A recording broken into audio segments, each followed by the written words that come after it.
Ever notice how true authority doesn't raise its voice or hurl threats? A high-value man operates with that same strength. It's not about being cold or cruel, it's about taking principled action without dramatic outbursts, letting your standards speak louder than any lecture could. Because deep down, the most significant punishment isn't petty revenge or heated argument. It's showing someone exactly what life looks like when you withdraw your energy, your focus, and your acceptance. Tonight, we're peeling back the layers of how a man rooted in Stoic poise handles disrespect, manipulation, or broken trust.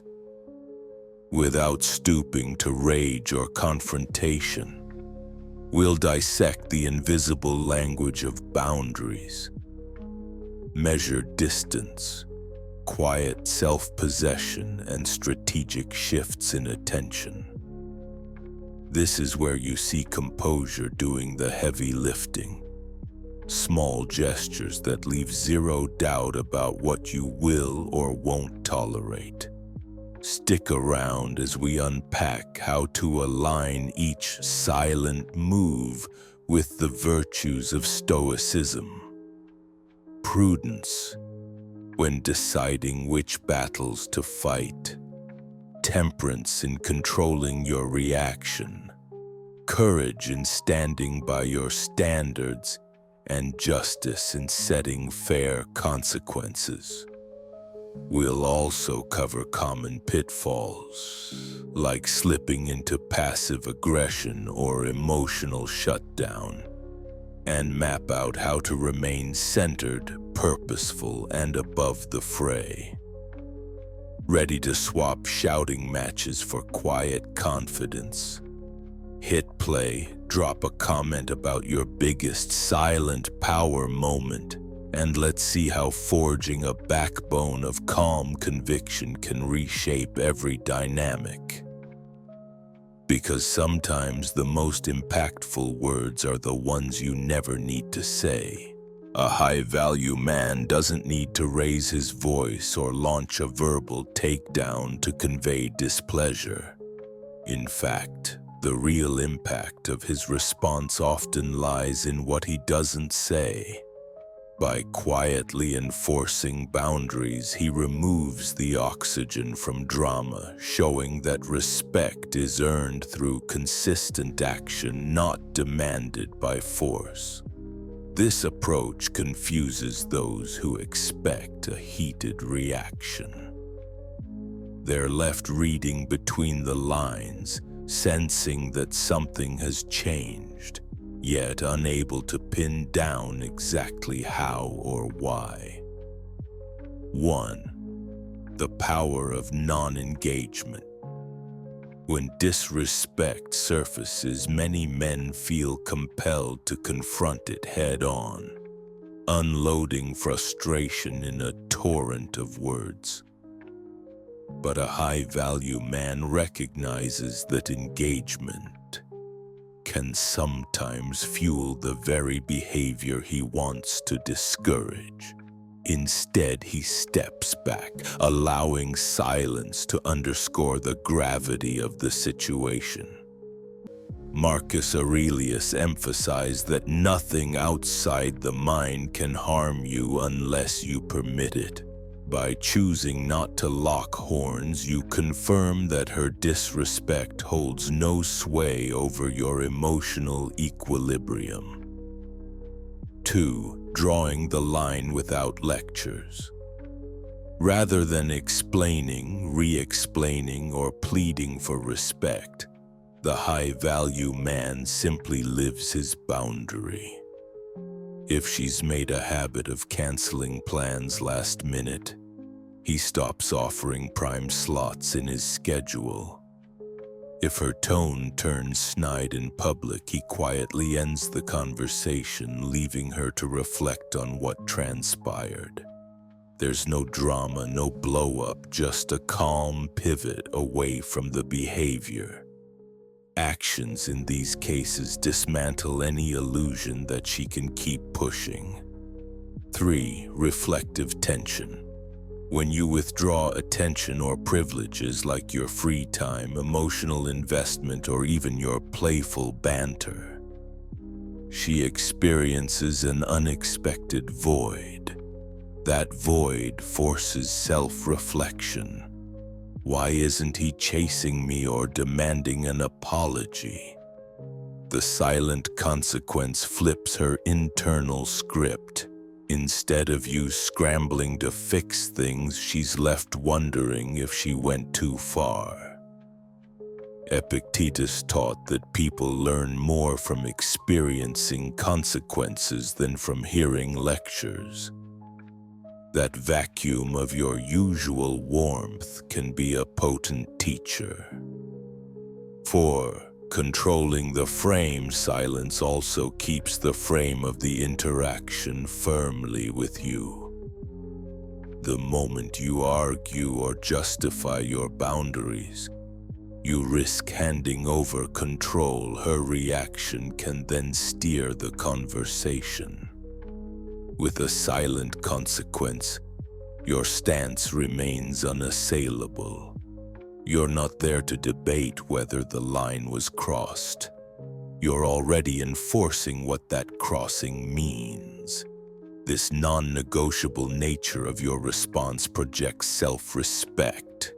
If she wants to be in your world, she must align with your standards. 5. Balancing fairness and self-respect. Stoicism doesn't endorse cruelty. A silent consequence shouldn't be confused with stonewalling or emotional manipulation. It's about standing firm in your principles without engaging in tit-for-tat arguments. If she shows remorse or willingness to change, the high-value man is open to dialogue, because the goal isn't to punish endlessly, but to restore mutual respect. However, if she continues to dismiss or trivialize your boundaries, the silence simply remains. Seneca believed that virtue must remain steady amid all tests. Consistent enforcement of your standard is that steadiness in action. 6. The aftermath of calm authority. Ultimately, this subtle approach triggers introspection far more effectively than yelling ever could. Instead of remembering a heated exchange, she recalls the eerie absence of your usual warmth and support. That contrast speaks volumes. The silent consequence becomes a mirror reflecting her actions back at her without condemnation, yet with undeniable gravity. In time, people either respect that mirror and adjust, or they drift away. Either outcome preserves your self-respect and upholds your baseline of dignity. When boundaries speak louder than arguments, you communicate that your standards aren't just words, but lived principles. By refusing to engage in the typical back and forth, you demonstrate that you'll protect your peace and demand respect without launching into blame or theatrics. It's a rare blend of clarity, composure, and quiet resolve that leaves little room for doubts about where you stand. And in a world full of noise, that silence can roar louder than any raised voice ever could. Picture a busy room where your attention and warmth usually radiate, and she's grown accustomed to being the center of it. Suddenly, you step back. No angry words, no theatrical exit, just a calm, deliberate retreat. She feels the subtle shift like a missing note in a familiar melody. That absence disrupts her baseline of comfort far more than any heated confrontation could. highlights the essence of distance as discipline, quietly showing that disrespect, manipulation, or broken agreements yield tangible consequences, all without a single raised voice. Stoic philosophy underpins this approach by emphasizing self-control over external theatrics. Instead of sputtering frustrations or accusations, you harness composure and clear boundaries. When you withdraw your time or presence, you're effectively removing a privilege she once took for granted.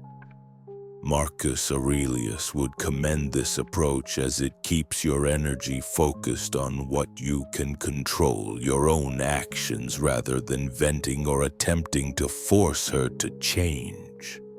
The vacuum of your usual engagement speaks for itself, forcing her to confront the reason behind your sudden reserve. Sometimes distance isn't about cutting someone off permanently. It's about recalibrating an imbalanced dynamic. Maybe she's pushed limits consistently, taken your kindness for weakness, or assumed you'd always be there regardless of how she acted. By stepping back, you communicate that you won't keep investing in a lopsided connection. It's a silent, dignified way of saying, I value myself, and if you want to remain in my circle, mutual respect is non-negotiable. This quiet discipline often triggers reflection. She might question her assumptions, realize she crossed lines, and if she values the relationship, take steps to repair the breach. Distance shouldn't be weaponized. The Stoics caution against passive aggression or stonewalling. If she genuinely attempts to address the issue, shutting her out entirely morphs into cruelty instead. The door remains open for mature dialogue, yet you reserve the right to keep the gap until respect is restored. Seneca believed that virtue thrives in consistent action. Applying distance with fairness and clarity ensures you're upholding principle rather than indulging bitterness. Physically, distance can mean no more texting or calling as soon as she messages, or politely declining last-minute hangouts she once assumed you'd jump to attend. Emotionally, it might look like less reactive conversation, fewer playful jabs or personal reveals, more neutral, measured interactions. The shift is felt, not screamed. That's the hallmark of discipline. Let your changes in behavior do the talking instead of your temper. Ultimately, withdrawing presence is a form of leadership through example. You're saying, I won't fight or beg, I'll simply show what respect looks like by respecting myself first. This calm exodus from the fray leaves her to decide if she wants to rise to your standard or drift away. And in that delicate silence, many realize how much they took for granted, often returning with newfound appreciation for the man who stands firm, not through anger, but through unshakable self-respect. Emotions can flare like wildfire. Hurt pride, anger, or betrayal often begs for a dramatic response. Yet the Stoic approach offers a radical alternative. Harness those turbulent feelings to forge authority rooted in self-control rather than volume. This isn't about repressing emotion, it's about transmuting it into clear-sighted judgment and firm boundaries. When you maintain composure under provocation, You project a silent power that's hard to ignore and even harder to manipulate. One key is to pause before reacting. Marcus Aurelius famously advised stepping back from your immediate impressions and labeling them for what they are: fleeting sensations, not commands. So instead of snapping back with angry words or pointed accusations, you take a breath, recognize the surge of adrenaline, and let it settle. This measured reaction disrupts the usual cycle of offense and counter-offense, shifting the dynamic in your favor. She might be expecting a quick retort or heated argument, but your restraint forces her to reconsider. The tension lingers, but so does the sense that you're operating from a position of inner control. Another pillar is clarifying your principles. Stoicism encourages a life guided by virtues like courage, justice, temperance, and wisdom. When you decide, "I don't argue to win, I speak to uphold my standards," your actions pivot accordingly. You don't raise your voice or hurl insults because those tactics violate the composure you've chosen as part of your identity. If she hurls verbal barbs, your steady tone highlights the contrast. You're unmoved, focused on facts and respect, not emotional games. This quiet authority can make someone reevaluate their approach, recognizing that tantrums won't gain them any ground. That said, composure doesn't equate to passivity. Setting clear boundaries and holding them calmly, consistently, is another layer of quiet authority. If she crosses a line, mocking you in public, undermining shared commitments, you can calmly address it once. If it continues, you step away, end the conversation, or remove privileges without flares of temper. This disciplined follow-through cements the notion that your composure is unwavering. She learns that while you won't scream or threaten, you also won't accept disrespect. A final aspect is self-assessment. Stoics regularly review their behaviors, checking whether they acted in line with their values or let momentary passions steer the ship. By reflecting after an emotional incident, did you keep your voice steady, state your boundary, and exit if needed? You sharpen your ability to remain poised next time. Each instance of composure builds on the last, forming a habit that wields more influence than any knee-jerk flare of anger. Turning emotional upheaval into quiet authority doesn't mean never feeling hurt or upset. It means catching yourself mid-storm and choosing a response aligned with higher principles. In that choice lies a distinct, unshakable power. The power to remain centered while others spin out, guiding the course of interaction rather than being dragged into chaos. Over time, people come to respect or even fear that composure, recognizing it as the hallmark of a man who's mastered his inner domain and, by extension, the moment itself. Words can be cheap currency when dealing with someone who repeatedly tests your limits. You might lay out your standards a dozen times, only to see her continue the same pattern, dismiss your concerns, or feign misunderstanding. Stoic prudence steps in here, reminding you to observe actions more than promises or apologies.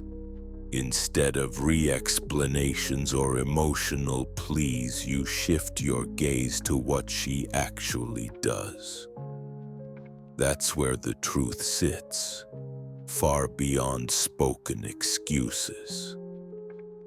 Picture a scenario where she constantly flakes on plans or twists your words in arguments. A high-value man, guided by prudence, won't waste oxygen making her see how wrong she is. Instead, he calmly looks for improvement in her behavior. If she says she'll arrive on time but continues showing up an hour late, there's no need for repeated lectures. Her action has already revealed she's not taking your time seriously. Instead of venting, you quietly adapt. Stop offering prime slots. Leave if she's not punctual, or focus your energy on someone who respects your schedule. It's a measured response that aligns your decisions with reality, not hopeful talk.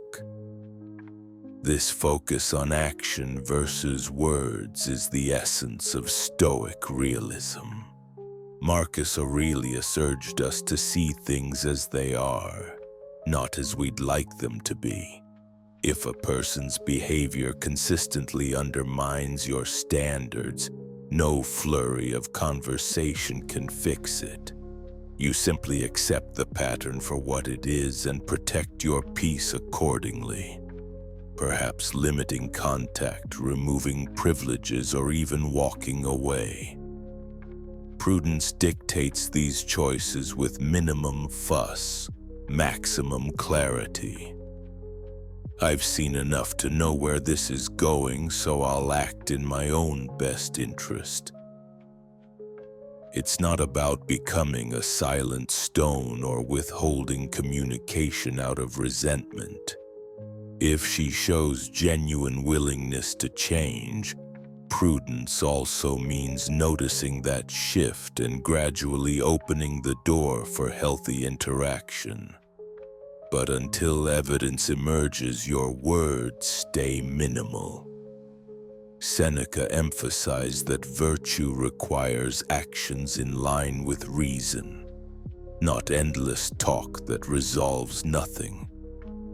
You save your energy for constructive moments, refusing to get sucked into circular debates or emotional black holes.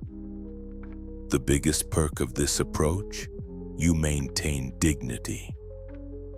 When you no longer attempt to force an outcome through heated exchanges, you deny drama a place in your life. She faces the straightforward consequences of her own choices, observing that if she wants to remain in your orbit, she needs to match your level of respect and reliability, and that lesson delivered through consistent emotion-light action often hits harder than any lecture. No theatrics, no begging, just a calm demonstration that you measure worth by consistent respect, not by fleeting words. Drama feeds off reaction, raised voices, pointed fingers, arguments that go in circles. Yet a high-value man doesn't need any of that to enforce his boundaries. Instead, he lets understated moves quietly reset the tone. There's no yelling match, no long-winded speech about respect, no ultimatum hammered home in anger. Just small shifts in attention, tone, or routine that speak volumes without rousing the drama beast. One subtle signal is selective presence. You don't stop talking to her entirely, but maybe you truncate conversations, take a bit longer to respond to texts, or politely decline last-minute invites that used to get an automatic yes. There's no ice-cold shoulder or cutting remark, simply a gentle retreat of the energy she once took for granted. Marcus Aurelius taught that your mind must remain steady amid external turbulence. By pulling back calmly, you display your standards without harsh words, letting her feel the impact of your absence. Another subtle but potent move is tone calibration. If she tries to bait you into an argument or uses belittling language, you keep your voice calm and your responses brief. Instead of firing back, you might say, "I hear you," or "I understand," and leave it at that. It's a verbal stepping away from the escalation. She expects a back and forth, but your minimal reaction denies her the drama payoff. This quiet neutrality signals that negativity won't score attention or control your emotions. A more tactical signal involves body language. When disrespect surfaces, maybe she interrupts you or dismisses your input, you can simply pause, take a measured breath, and resume speaking only when she's ready to listen.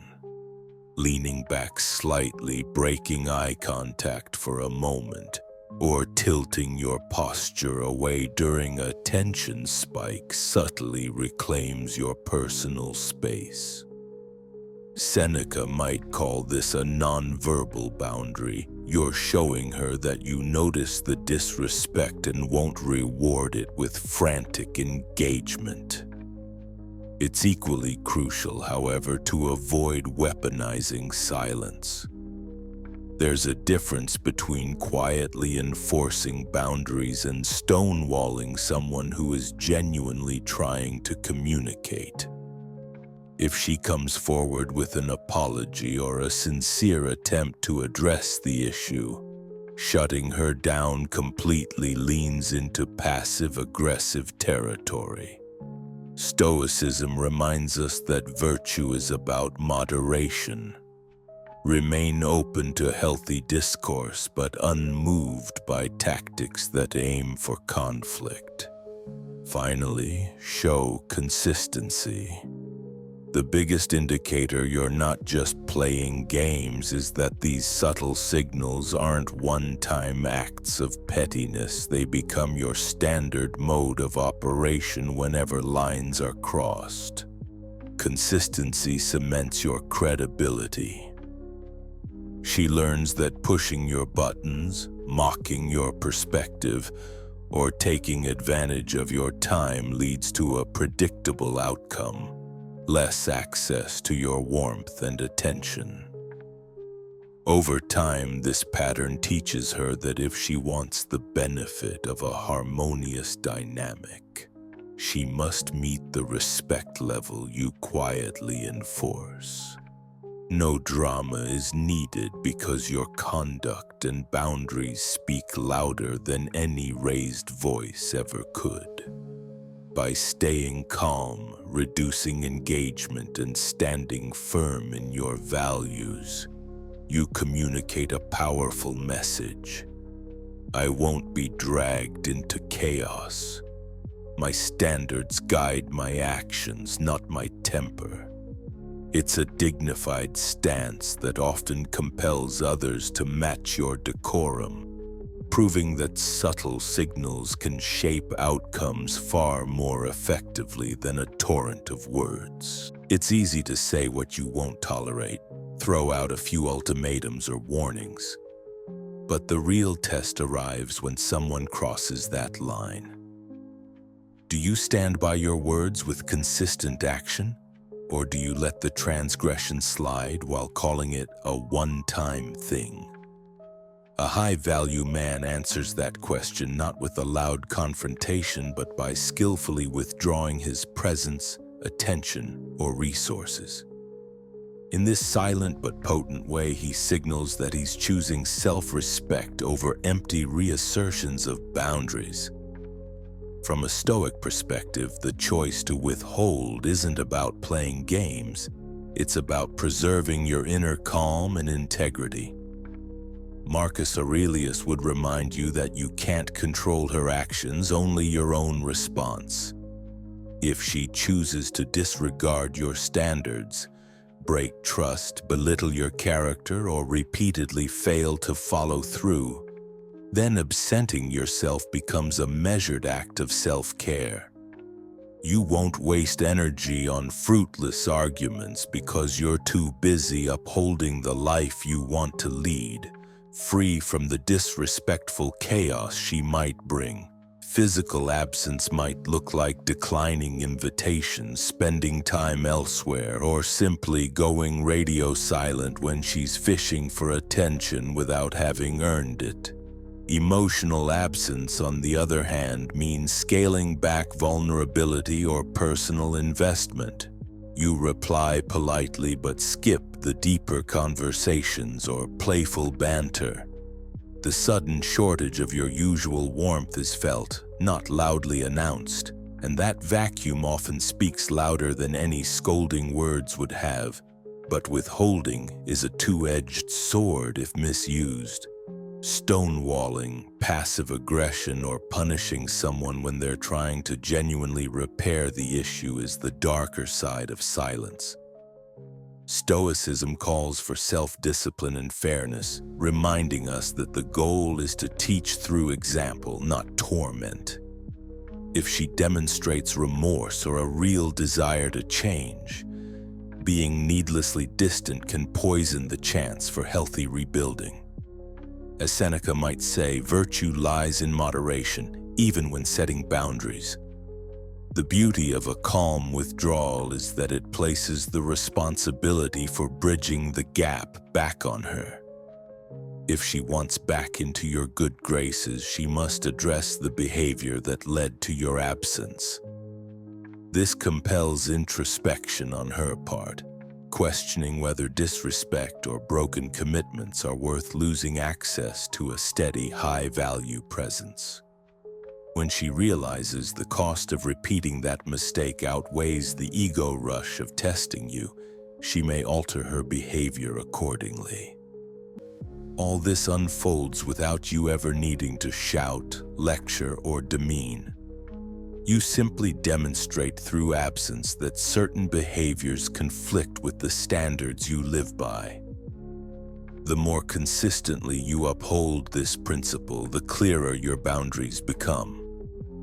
In a world where many men scramble for validation, the power of withholding stands out as a rare blend of confidence and composure, showing that you won't chase or beg when someone tramples on what you truly won't tolerate.